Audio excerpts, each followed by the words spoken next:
Kami ang boses ng masa, hindi natatakot. Katotohanan lang, di kami na... Hello, magandang umaga, magandang tanghali, magandang gabi po sa inyong lahat. Nagbabalik po ang inyong lingkod, Deodorano TV 2.0. So, komentaryo lang po natin itong pag-announce ngayon ni VP Sara ng kanyang kandidatura sa presidential election sa 2028, mga kababayan. Malamang marami pong tumaas ang kilay dito, mga kababayan. Alam naman, unang-una na magre-react dyan, sila Risa Ontiveros, Akbayan, Makabayan Black, Teacher, mga Tinyo, yung mga makakaliwang grupo lang naman ang unang-una at ayong aso ng palasyo na si Claire Castro, mga kababayan. Pakinggan lang natin ang report na ito, mga kababayan. Sara Duterte ang kanyang pagtakbo sa 2028 presidential elections. At live mula sa Mandaluyong by Express Report, si Camille Samonte. Camille, ano ba itong naging pahayag ng bise at yung kanilang paniwanag sa pag-aanunsyo ngayong araw? Ruth, sa isang press conference kaninang umaga, tinuldukan na ni Vice President Sara Duterte ang mga spekulasyon kung tatakbo ba siya sa pagkapangulo sa 2028 elections. VP Sara, sa 2028, ito ang biglaang pahayag ni Vice President Sara Duterte ngayong umaga. Mga kababayan, ibalik natin ang tapang at malasakit para sa Diyos, sa bayan, at para sa bawat pamilyang Pilipino. Ako si Sara Duterte, tatakbo bilang Pangulo ng Pilipinas.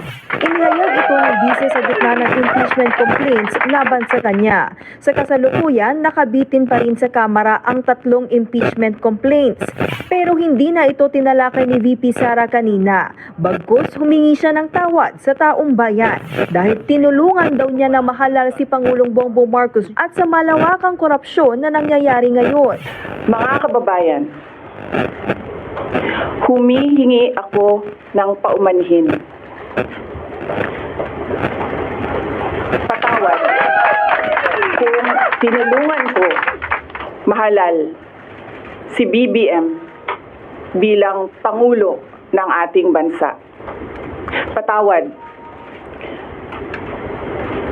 kung hanggang ngayon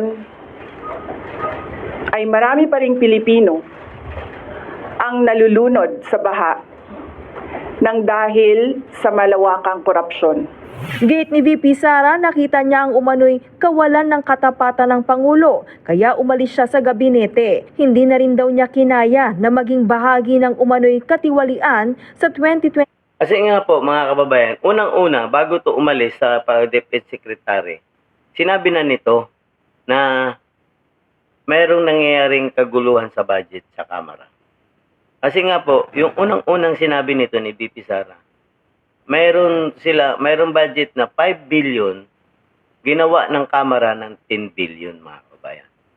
Nung lumabas yung budget sa DepEd, may lumapit sa kanyang isang congressman para kunin yung kanila, yung 5 billion, mga kabayan. Hindi nagbigay si VP Sara. Yun po yung unang-una. Sinabi niya ito sa kagalang-galang ng ating bangag na presidente, mga kababayan. Pero, ang sabi niya, nag-iba siya ng topic, mga kababayan. Ganito kahangal itong presidente natin na si BBM, mga kababayan. Sinasabi ng kanyang katandem na si VP Sara may nangyayaring kababalakhan sa Kongreso. Bakit hinayaan niya lang, mga kababayan? Ganito kabangag yung presidente natin. Tuloy lang natin si VP Sara, mga kababayan. 5 national budget at alam daw niya na impeachment ang kapalit ng kanyang pagtalikod sa administrasyon. Sa unang mga buwan ng aming mga termino, nakita ko na ang kawalan ng katapatan ni Bongbong Marcos Jr. sa mga pangakong binitawan noong kampanya. Pati na sa kanyang sinumpaang tungkulin para sa bayan. Dahil hindi ko kinaya na maging bahagi ng 2025 national budget na tantad ng katiwalian. Pinili kong umalis sa kabinete kahit alam ko na mula pa noong 2023 na ang magiging kapalit ay ang aking impeachment.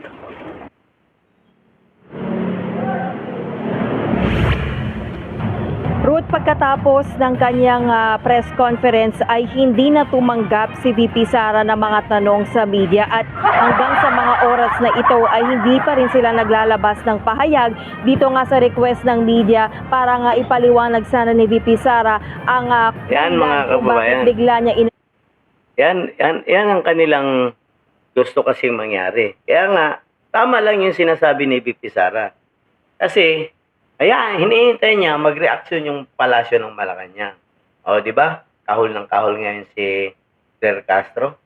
Kasi nagulat talaga sila lahat nang biglang kahol ng kahol yung mga congressman na nandoon sa kahiliran ng Akbayan, Bayan Muna, at ACT-Teacher, mga Gabriela, mga akala mo sila lang ngayon magagaling dito sa bayan natin, mga kababayan. Yan ang nakakalungkot na pangyayari. Merong isang taong nag-a-announce ng kanyang pagtakbo at marami po ang natuwa dito, mga kababayan. Palakpakan. In-announce na ni VP Sara ang kanyang kandidatura sa darating na 2028 election. Kaya ito, mga kababayan, mga ka-DDS dyan, bakbaka na ito, mga kababayan. Walang humpay na bakbaka na ito. At alam nating lahat na si VP Sara may hawak ng mga ebidensya yan. Hindi yan siya magdideklara ng wala yang hawak na ebidensya. Ayaw niyong tanggapin ang impeachment ni BBM, sa media natin ilalabas lahat ng ebidensya nung pinay nila Mike Defensor at ni Chubby Chingson. Sa media tayo mag-uusap. Yan ang Alam naman natin na may kasamang USB yun. At alam natin ng lahat na si Ma'am Cathy Binag ay may hawak din na USB. Maglalabasan kaya yan ngayong mga panahon na ito? Kasi parang nagdideklara na po ng giyera si VP Sara sa mga kurakot sa gobyernong ito, mga kababayan. Siya lang po talaga ang kaya magpakulong sa mga kawatan sa gobyernong ito, mga kababayan. Walang bukod tangi, hindi sila risa, kasi mga aso yan ng mga palasyo, mga kababayan.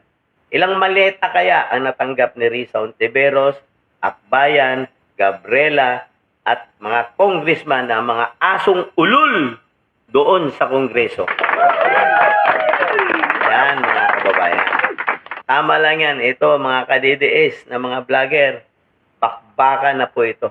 Umpisa na ito ng gera ng mga kawatan at yung naglilingkod sa bayan ng maayos, mga kababayan. Yan ang dinideklara ngayon ni VP Sara. Kasi alam naman natin, nagagamitin ang pera ng bayan laban kay VP Sara, mga kababayan. Kaya ngayon, malalaman natin ngayon kung kanino at kung kanino panig yung mga kawatan at sa kawatan ng administrasyong ito, kung kanino sila papanig ngayon, mga kababayan. Kaya ngayon, nag-iingat na po yan kahit yung mga senador, mga congressman, na bayad na di umano dahil mali-malita nga ang pera na kanilang mga hawak ngayon. Kasi sa susunod na taon, filing na po yan ng candidacy, mga kababayan, around October, November. Yan po, kasi ang umpisa ng kampanya niyan, February, mga kababayan. Yan ang nakakalungkot dyan. Ang mga aso ng palasyong ito, maghinay-hinay kayo sa mga desisyon ninyo.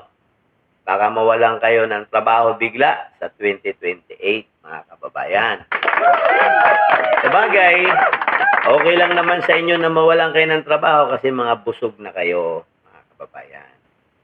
Kahit siguro hanggang kamatayan ninyo, hindi na kayo magugutom at 10 ng inyong pamilya dahil sa pera ng bayan na kinamal ninyo. Diba, mga kababayan? Yan po ang nakakalungkot. Kung sino-sino man yung mga kawatan dyan sa gobyernong ito, maghinay-hinay kayo kasi hindi rin nyo yan madadala sa langit. Ang tandaan ninyo, ang maraming namatay sa flood control, maraming ari-arian ang nawala, at maraming buhay ang nasalanta.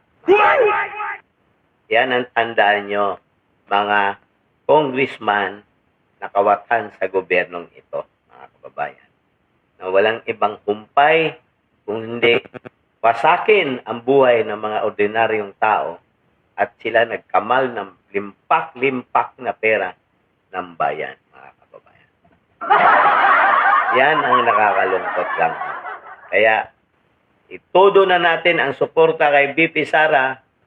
Kahit wala kang supporter dyan, kahit hindi ka kinikilalang DDS, basta ang mahalaga, may paghiganti natin ang mga namatay sa flood control at ng mga nasiraang ari-arian at yung mga kunting negosyo ng mga piggery na nawas out dahil sa baha, mga kababayan.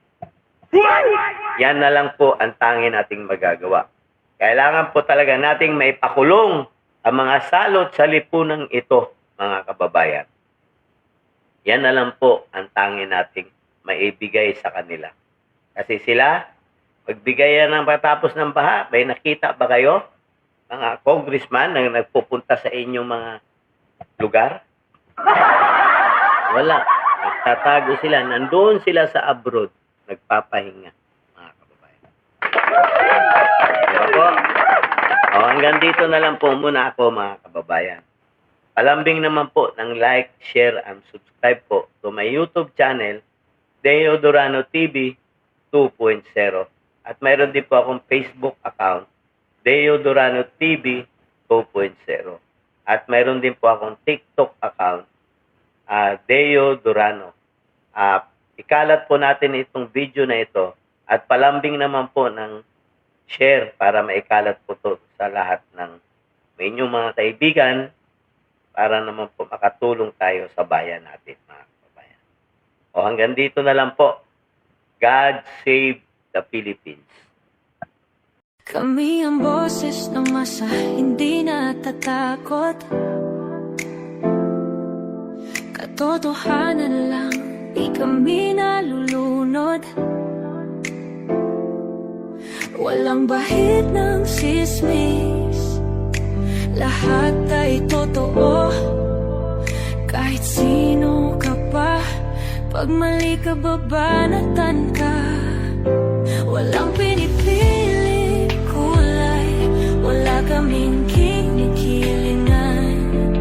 Basta para sa bayan, kami lalaban. Pag tama palakpakan, pag mali banatan. Di matitinag, di matatakot, para sa bayan tuloy ang sigaw. Sa harap ng kamera, walang halong takot. Mga baluktot, lahat kayo'y tutumba. Ang hustisya at totoo, yun lang ang mahalaga. Kahit sinong harang, di kami matitinag. Walang pinipiling kulay, wala kaming kinikilingan.